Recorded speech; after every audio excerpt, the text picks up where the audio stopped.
buenas tardes, mi nombre es María Mónica Santana y estaré hablando acerca del ensayo de compresión no confinada.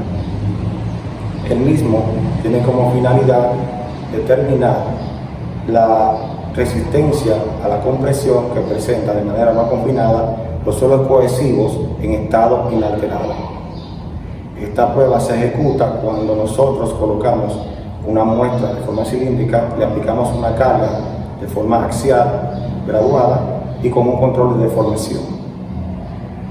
Para realizar este ensayo, nosotros tenemos que tener en cuenta que la probeta puede ser de tres tipos. Puede ser una probeta manipulada por nosotros, una probeta de manera inalterada o una probeta propiamente sacada de terreno. Dicha probeta debe tener unas ciertas características y son las siguientes. Sus dimensiones. La longitud, o sea, el largo, debe ser en proporción de un 2 a un 2.5% de lo que es su diámetro. El suelo debe tener una dimensión de no más de una décima parte del diámetro de la base de la probeta, y ese suelo debe ser pasado por el matraz número 4. Esa prueba se hace con el fin de medir la resistencia que ofrecen los suelos a la compresión de manera axial. Cabe destacar que el esfuerzo principal, uno de los esfuerzos principales, el primero es cero, porque el suelo está expuesto solamente a la atmósfera terrestre. El esfuerzo principal superior ya entonces sí entra dentro de nuestro cálculo. Entonces los pasos a seguir serían los siguientes. Tomamos muestra del suelo, la hacemos pasar por el matraz número 4, luego ese material se convierte en amasado en un cilindro, en una forma cilíndrica, donde luego se va a depositar en un material impermeable, en plástico, se va a envolver para que conserve todas las características propias del suelo desde antes de sacarlo. Luego del paso de un tiempo, el mismo producto se retira del plástico y se lleva a la balanza, donde será tomado su peso. Se va a tomar en cuenta entonces algunas dimensiones principales como las que vamos a ver ahora. Hay que hacer un cálculo de la longitud de la altura. Se va a medir cerca de 3 veces para sacar un promedio. Luego se van a hacer 3 mediciones de lo que es su diámetro: el diámetro superior, el diámetro medio y el diámetro inferior. Pero para sacar el promedio de los diámetros de ese estudio, debemos hacerlo de la siguiente manera. Este diámetro debe estar sacado de la siguiente manera: diámetro superior más el doble del diámetro medio más el diámetro inferior dividido a 4. Ya con eso alcanzaremos nosotros un promedio del diámetro de la base, que debe estar perfectamente plana para que cuando sean probados en la plataforma de compresión no falle por excentricidad. Entonces, los equipos a utilizar en este ensayo serían una máquina de compresión. Tendríamos entonces un cronómetro, un pie de rey o un tornillo micrométrico. También debemos tener un deformímetro, y debemos utilizar también una máquina que se utiliza para cuando tengamos la probeta que está traída en su forma natural del suelo, para darle la forma cilíndrica que buscamos en ese equipo, que tiene una parte móvil y una parte que es fija, para que por medio de una tangente de corte nosotros lograrlo, tener la forma de dicha muestra de suelo de forma cilíndrica. Entonces, el paso siguiente sería esa muestra. Una vez que se le ha tomado el área, vamos a proceder a calcular su volumen. ¿Y por qué su volumen? Porque ya hemos calculado anteriormente la masa en la balanza. Calculamos el área, entonces yo agarro el área de la base, el área basal de ese cilindro, y lo multiplico por su altura, estaré obteniendo el volumen de la muestra. Dicho volumen, al ser el cociente del denominador de la masa entre ese volumen, vamos a conseguir la densidad de la muestra de suelo, pero la vamos a conseguir de manera natural o húmeda. Debo puntualizar en que este experimento no debe durar más de 15 minutos debido a que puede alcanzar las condiciones del ambiente que pueden alterar la muestra. Debe hacerse en un plazo normal de 10 a 12 minutos para que no se contamine por las particularidades que puedan tener el laboratorio, entiéndase la temperatura, la humedad y todo eso, porque queremos una muestra que sea inalterada. A continuación pasaremos a mostrar algunas de las fórmulas que tenemos para hacer los cálculos de la muestra de suelo. Continuamos. Entonces, aquí tenemos una serie de fórmulas que vamos a utilizar para nosotros calcular nuestra probeta. Ya como le había dicho, tenemos una probeta que tiene una longitud determinada y vamos a hacer 3 medidas en los diámetros correspondientes, superior, medio e inferior. Para hallar el promedio de longitudes utilizaremos entonces la suma de las medidas de las longitudes que hemos hecho. La vamos a dividir a 3 o 4, dependiendo la cantidad de veces que queramos medir para tener más precisión en las medidas. Con respecto al promedio del diámetro, vamos a utilizar entonces la fórmula el diámetro superior más 2 veces el diámetro medio más el diámetro inferior dividido a 4. Así tenemos el promedio del diámetro. Y para calcular nuestra área vamos a decir que el área es igual a pi cuartos del diámetro al cuadrado. Luego de esto nosotros vamos a pasar a hacer un área corregida, pero para el área corregida necesitamos saber a qué es igual la deformación unitaria. La deformación unitaria no es más que el cociente que se establece entre la profundidad que va alcanzando esta probeta en medida de que se está aplicando la compresión dividido por la longitud total de la muestra antes de la compresión. Sería esta fórmula. Entonces tenemos entonces esa diferencial entre la longitud total de la deformación unitaria. Esa deformación unitaria vamos a calcularla luego una deformación corregida, que será el resultado de A1 restarle esta deformación que hemos conseguido unitaria anteriormente y vamos a tener una deformación corregida. ¿Para qué utilizamos esto? Sabemos que a medida que la masa de suelo en forma cilíndrica va recibiendo la compresión, esta va cambiando sus dimensiones tanto en el área basal como a nivel longitudinal. Entonces ese diámetro va cambiando constantemente.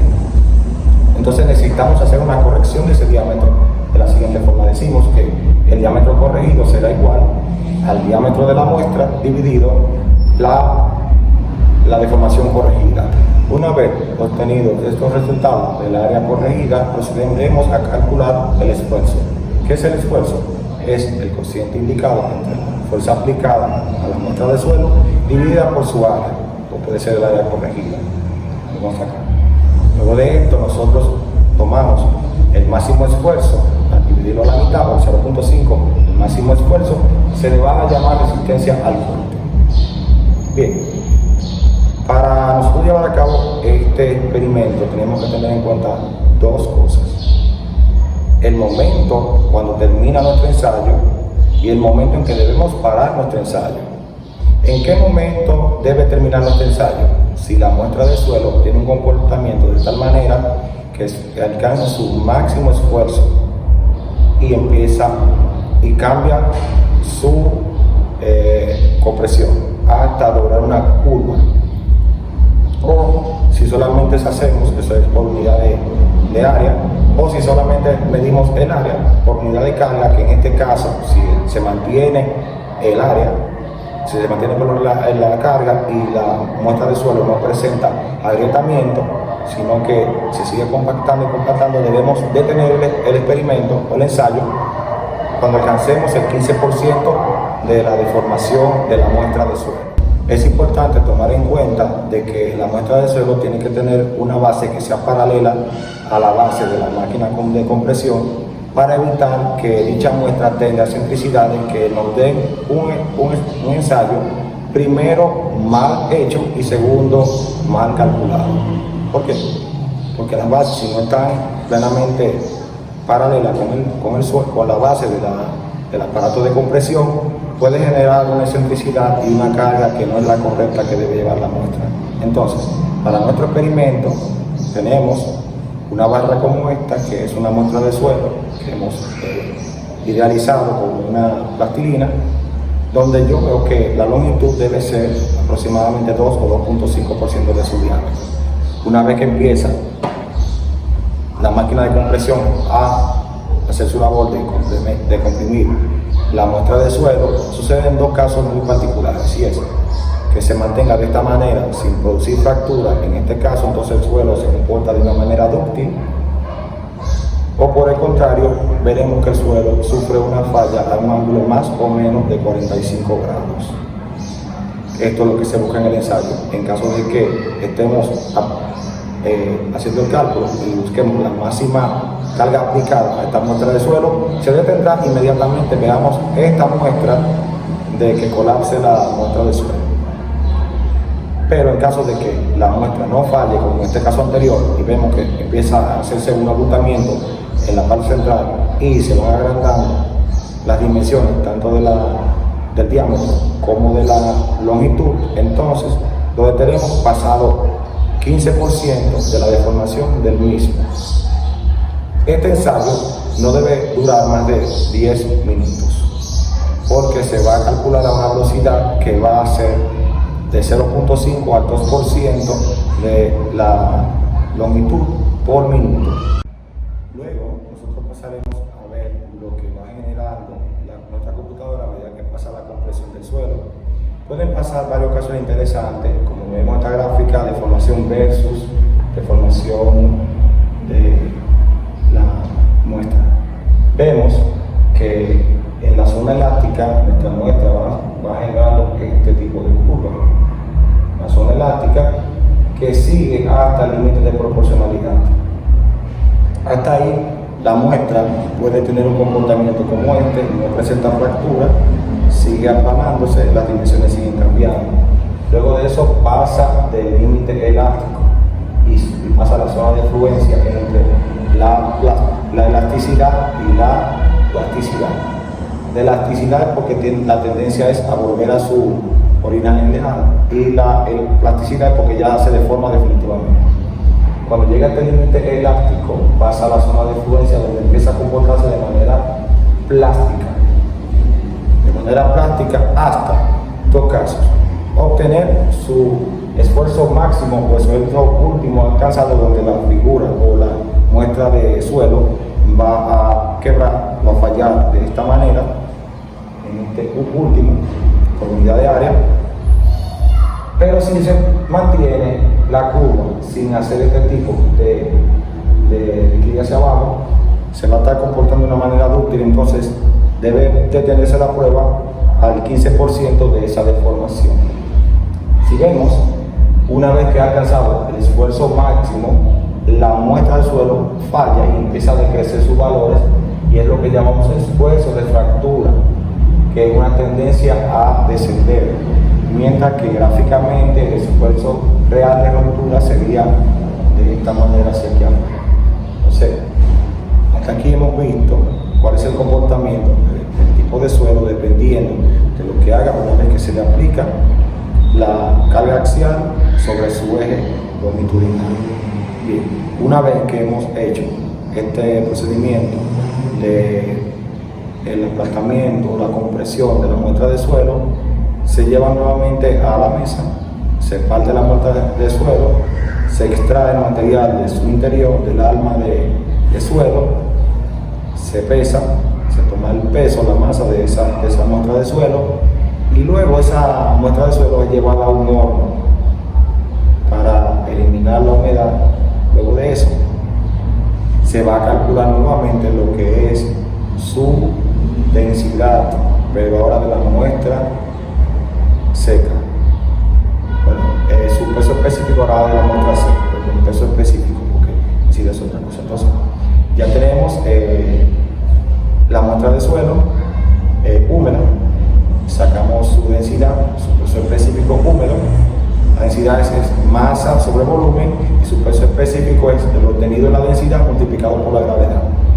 Entonces, una vez húmedo, luego lo llevamos al horno y está seco, hacemos lo mismo cálculo, masa sobre volumen, que ya lo tenemos, la densidad, pero esta vez la masa no va a tener humedad, porque será una masa seca. Luego de la explicación anterior vamos a pasar a la parte numérica de este cálculo, donde tenemos que la muestra tiene un diámetro de 7.5, porque ya tenemos los diámetros aquí especificados y la fórmula correspondiente para hacer ese cálculo está en este lado. Entonces vamos a proceder a las lecturas. Aquí tenemos las lecturas que están en centímetros, debemos llevarla en pulgadas, vamos a llevarla a centímetros de la siguiente manera. Esta medida en centímetros la vamos a multiplicar por el factor de 2.54 y con esto queda de forma en centímetros. Hacemos una copia y la pegamos hasta completar la columna. Bien, luego vamos a tener la deformación. ¿En qué consistirá esta primera deformación? Será la longitud que hemos calculado al principio del ensayo menos la penetración que va haciendo la máquina de compresión. Esto lo tenemos que fijar.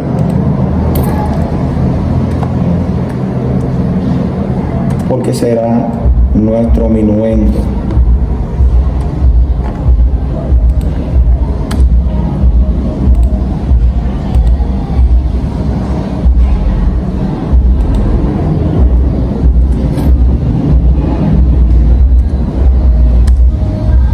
Una vez que logramos esto, vamos a copiar y pegar y vamos a tener todas nuestras deformaciones. A medida que van sucediendo estas deformaciones, se va dando por estas cargas que están siendo aplicadas en razones de tiempo. Se va comprimiendo la probeta cilíndrica por estas cargas y va sufriendo las deformaciones. Vamos a calcular nuevamente ahora la deformación unitaria que va a resultar para nosotros a esta longitud.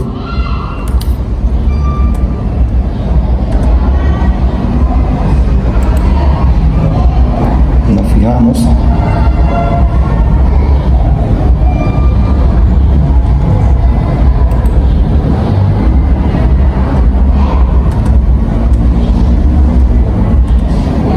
Le restamos las deformaciones que va sufriendo la probeta a lo largo del ensayo.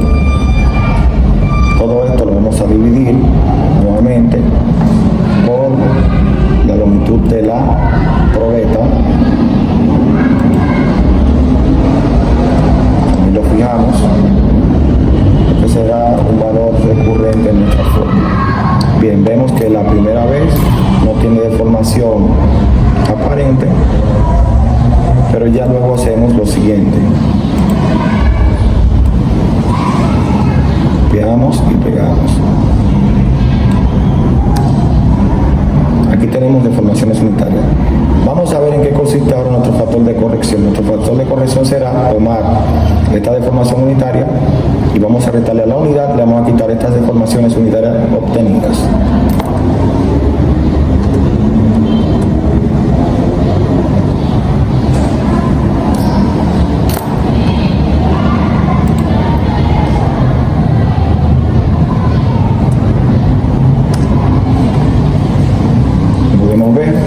Primera vez tiene una deformación de 1, pegamos.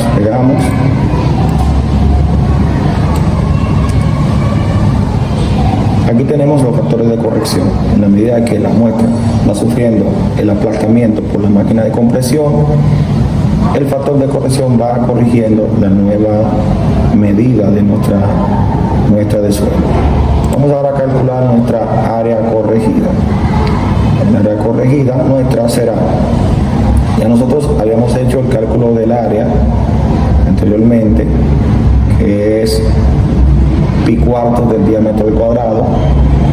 Vamos a evocarla. Ahora vamos a calcular nuestra área corregida, que consistirá en nosotros dividir el área de la probeta entre el factor de corrección que hemos calculado previamente.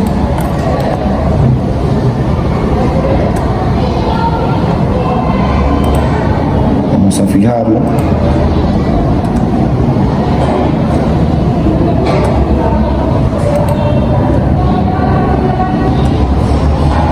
Dividido el factor de corrección. Una vez obtenido ese valor, copiamos y pegamos para manera que el cálculo se haga más rápido. Bien. Ahora vamos a calcular el esfuerzo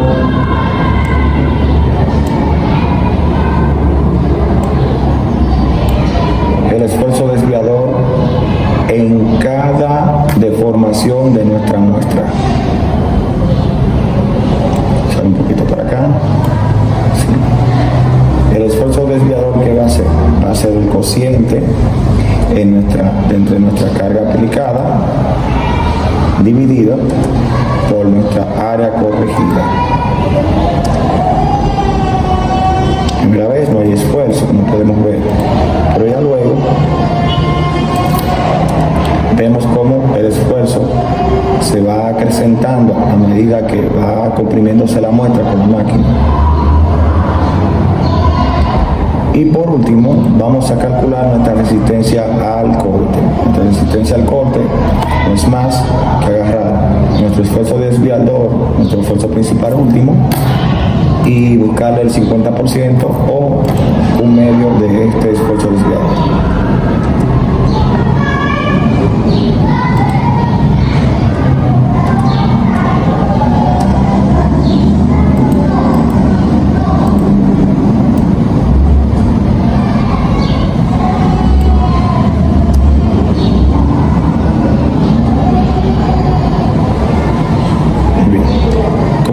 Observar en esta muestra, en este ejemplo que tenemos acá, nuestro esfuerzo desviador se mantiene de una manera creciente, se mantiene creciendo durante todo el ensayo.